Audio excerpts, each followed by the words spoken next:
The Friends of Buckingham County held a town hall meeting Saturday. More than 120 people gathered in Union Hill to support residents in their fight to stop Dominion Energy's proposed compressor station and the Atlantic Coast Pipeline from being built in Buckingham County. 83-year-old Evelyn Dent was born in Union Hill. She's praying for divine intervention. I'm hoping that it will never happen because we don't need that. We need clean air and water. And if that pipeline comes through, then no telling what might happen to us. Our lives will probably be at danger. And it's just a shame because they're bringing it right through the black neighborhood. And it's not right.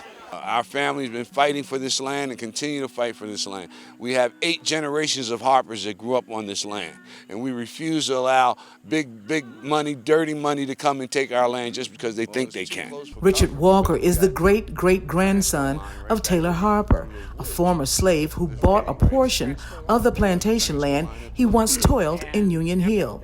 The event was held on his ancestral land. Walker is adamant about keeping the property in the family. We refuse. We are not some dumb African-American country folk that we don't have the smarts enough to fight. And they must have been thinking they can take us for granted and they can get whatever they want in trying to steamroll or to run roughshod over our family. It's just not going to happen. All of these supporters that attended this event today, they are 110% behind the folks that live here in Union Hill to stop Tom Farrell, to stop Dominion, to stop the DEQ, and to stop Governor Northam. He has a message for his opponents. You will not get your way here. All that money that you're thinking you're going to get is just not happening. So we will continue to fight you. We will continue until our last breath in my body will I keep fighting you to deny you access to this land. Numerous speakers spoke during the town hall event, including Mary Finley Brooke, who is on the steering committee for the Virginia Environmental Justice Collaborative. I'm here because the human rights of this community are being violated. And I'm really clear on how the process broke down, on how people weren't listened to.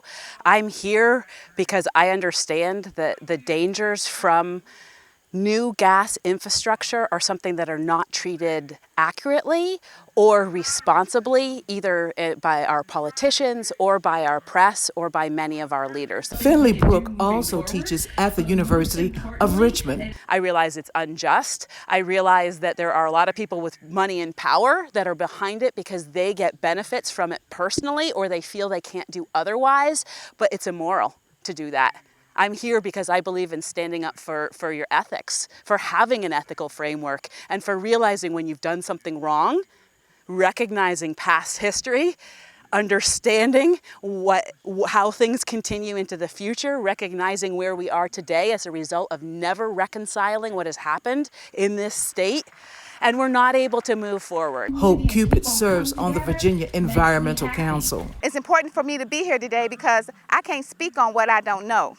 So by me being here, I can show them and let them know how these people are suffering and why they need a voice, why we as a Commonwealth need to know what we need to do economically and not on the backs of poor people. She plans on taking residents' concerns to the council. The one thing I'm going to talk about is the information I have gathered about how the Transco system is not fully utilized. So why do we need another pipeline? I need the answer to that question.